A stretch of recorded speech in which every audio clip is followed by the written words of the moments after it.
c'est loin d'être systématique, mais enfin en général ça est quand même. Liberté. Bon, on va pas sortir toute une série de platitudes comme ça a été fait, donc on va pas sortir des lieux communs ou essayer de prouver par A plus B que la liberté est fabuleuse. Oui, la liberté, évidemment, est nécessaire. Mais la liberté, a priori, a un autre avantage, c'est qu'elle permet la pluralité, qui est d'ailleurs le second terme de la question. Pour rebondir sur ce que disait Mademoiselle Brossier, qualité, on peut éventuellement aussi émettre des doutes. Bon, on ne va pas transférer le sujet, mais le débat s'engagerait volontiers. Comment, ou en tout cas, qu'est-ce que l'on peut considérer comme étant une presse de qualité? Je suis désolé, mais enfin là, avec Roland Garros, Wimbledon, et puis le reste, à mon avis, ça m'étonnerait qu'on se mette à penser sérieusement, mais enfin, dans tous les cas, là, actuellement, liberté, qualité, pluralité, les trois sont indissociables. Alors, pour éventuellement examiner les trois, on peut prendre un exemple également qui sera concret.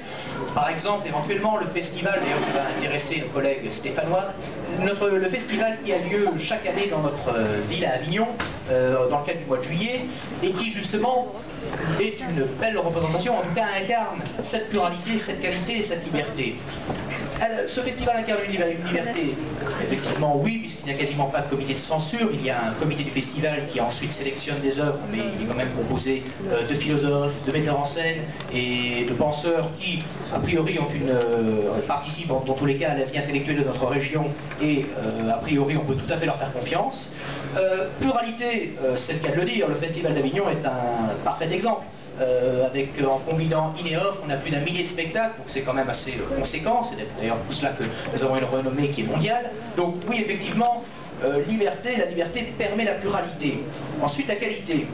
Qualité de la presse, bon, a priori, comme je le disais, un débat s'engagerait volontiers. Qu'est-ce que l'on peut entendre par qualité? Est-ce qu'il n'y aurait pas peut-être un peu de snobisme, notamment par exemple dans ce qu'on appelle le in, qui serait peut-être soi-disant avant-gardiste, mais enfin, malheureusement, je pense qu'il y a quand même beaucoup de pièces de qualité dans le off, et beaucoup de gens auront tendance à être un peu méprisants en disant oui, le off, mais mine de rien, il faut quand même surtout pas occulter le fait que le in, par moment, peut-être un peu, peut-être, j'ai employé le terme de snobisme, effectivement, je pense qu'on peut parler de snobisme. Mais ne transférons pas le sujet, le problème, dans le fond, n'est pas spécifiquement là.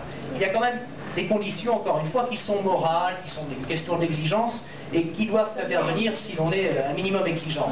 Et pour cela, a priori, est-ce qu'il n'y aurait pas justement des risques? On avait dit que le bilan était en demi-teinte, est-ce qu'il n'y aurait pas des risques avec justement cette liberté qui serait peut-être trop importante? Est-ce que le tout permis serait-il autorisé ou en tout cas tolérable? Est-ce que simultanément la pluralité n'est-elle pas quand même un frein de temps en temps? L'Europe est inondée de journaux, en plus maintenant on a une rage d'imprimer des livres, mais on imprime même son avis sur les livres, donc on est vraiment dans une rage d'imprimer. Qu'est-ce qui justement pourrait poser problème et qui est quand même un peu pernicieux dans le fond? Alors je pense que c'est vrai que la pluralité et la liberté, ça permet beaucoup de choses. Maintenant, il y a quand même des aspects négatifs et beaucoup de choses à interroger par rapport à la liberté de la presse dans une démocratie. Il y a beaucoup de risques. Par exemple, il y a le risque qu'il y ait trop d'informations, on ne répétera jamais assez, trop d'informations tue l'information. Bon, un exemple tout bête en 2 mots, Michael Jackson, 3 mois d'images de cercueil, merci, ça nous a bien suffi, et en attendant, tout ce qui s'est passé, on l'a complètement occulté.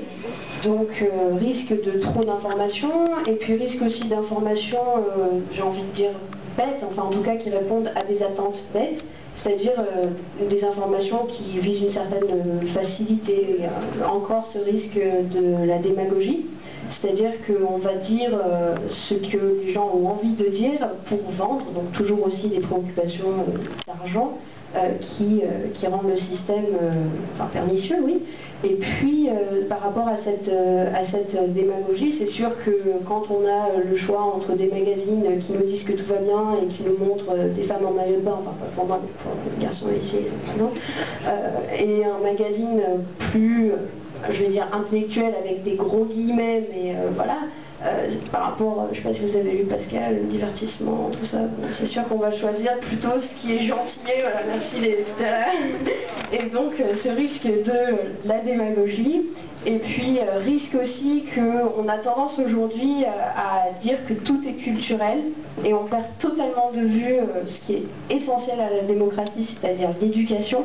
Et ce que je veux dire par là, c'est que on oublie la dimension culturelle qu'on a eue dans toutes nos œuvres littéraires, nos œuvres philosophiques, et on dit que, on fait du café du commerce et on prétend que c'est culturel, et du coup on perd toute cette force de nos œuvres. Et dans la démocratie, sous prétexte qu'il y a une pluralité, que tout peut être dit, que tout peut être considéré comme culturel, il y a vraiment une dissolution de ce qui est vraiment essentiel et qui est totalement perdu de vue. Donc voilà, c'est ce qui me semblait quand même assez décevant dans le système de la démocratie actuelle. Voilà. Je te laisse conclure sur ces notes un peu tristes. Effectivement, quelques petits mots de conclusion, sinon après ça va pleurer dans les chaumières. On évoquait précédemment effectivement une démocratie qui pédalait un peu dans le vide, avec toujours un bilan en demi-teinte et finalement avec une approche un peu superficielle de ce que pourrait être la presse. Nous avons vu qu'il y avait ces romans de Kierkegaard, on peut dire, qui n'ont strictement aucun intérêt, qui pourtant inondent le marché. Les philosophes et les penseurs, les véritables philosophes et les véritables penseurs, ce ne sont pas ceux que l'on voit sur les plateaux de télévision, il ne faut pas se leurrer. Ce sont ceux qui sont dans des universités, qui fournissent un travail colossal. Soyez en passant, il n'est pas inutile de rappeler non plus que la presse, ça concerne aussi tout le travail universitaire. Vous avez en France, par exemple, un organisme, les presses universitaires de France, qui propose des très bonnes publications, des thèses, des mémoires, et qui justement, à leur manière, participent activement au versant moral et au versant intellectuel de notre société. Donc cette presse, effectivement, actuellement, elle est dans une mauvaise passe. Espérons qu'après, le gros de la troupe, si je puis dire, pourra peut-être corriger cela et peut-être s'attacher à des choses différentes. Malheureusement, il est vrai qu'aujourd'hui, tout ça paraît bien compromis et bien dérisoire. Après, ma foi, peut-être qu'à terme, l'homme pourra se pencher sur autre chose.